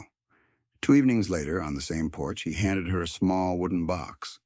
She saw it. He saw her see it. It was my mother's, he said. My mother's, not Margaret's. I want you to know that. Margaret had her own ring. It went into the ground with her, where it belonged. This one is its own thing. This one would be ours. Beck. Hush. Let me say this. Yes. He swallowed. Della. I cannot replace Nathaniel. I would not try. He was a finer man than I will ever be. And I owe him my life as surely as I owe you mine. I'm not asking you to forget him. I'm not asking you to put him aside.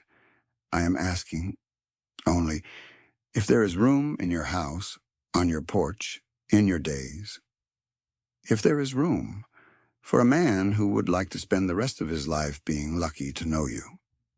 She put her hand to her mouth. She did not say yes. She did not say no. She did something better. She crossed the porch. She took the box out of his hand. She set it on the rail. She put her hands on his face. She kissed him. He held her against him with his good arm. His chest was warm under her cheek. Beck. Della. There's room. Yeah, there's room, Beck. They got married in late June. They got married in the small Methodist chapel at the foot of the ridge, with Marshal Henrik Lockhart standing up for Beck and Mrs. Mabel Whitaker, the seamstress from Idaho Springs, who had helped Adelaide hem her wedding dress, standing up for Adelaide. Silas walked his mother down the aisle. He was 8 years old. He was very serious. He had practiced. When the minister said, "Who gives this woman?" Silas said clearly and without prompting, "My papa and I do." Adelaide cried. Beck almost did. The minister did not know quite what to do with that, but he kept going. They came out of the chapel into Colorado sunshine and the smell of new lupine, and Beck lifted Silas onto his shoulders, and Adelaide tucked her hand into the crook of Beck's arm, and the three of them walked back to Goliath in the chapel yard. A photographer from Denver had come up for the occasion. He took one photograph. In the photograph, the three of them are standing in front of the chapel. Beck has Silas on his shoulders. Adelaide is leaning against Beck's good arm. None of them is smiling at the camera. Adelaide is looking up at Silas. Silas is looking down at Adelaide. Beck is looking at both of them. The photograph hangs today in a small museum in Georgetown. The placard beneath it reads, "Family of Dr. Nathaniel Thornbury, who died exposing the corruption at the Clear Creek Medical Board, 1886. Photograph taken at the wedding of his widow, Adelaide Thornbury Holcombe, June 24th, 1889. That summer, in late August, Adelaide opened a free clinic in Georgetown. She named it after Nathaniel. She rented out of a small storefront on Rose Street. She charged what people could pay. She often charged nothing. Beck brought silver down off the black pine in saddlebags and set it in a strongbox in her office and refused to let her thank him. Nathaniel's clinic, he said, is paid for by black pine. That is the order of things. Silas grew. The boy who had not spoken for 2.5 years became, in the way these things sometimes happen, a boy who could not stop. He talked to the trout. He talked to Goliath. He talked to the customers in the Georgetown Mercantile. He talked to Adelaide while she stitched up cuts. He talked, sometimes late at night, to a photograph of his father that hung in the cabin's main room, and Adelaide would hear him through the wall, and she would press her hand against the wall and listen, and she would not interrupt. She said to Beck once, low in the dark of their bed, "Do you mind that he still talks to Nathaniel?" "Mind?" "Yes.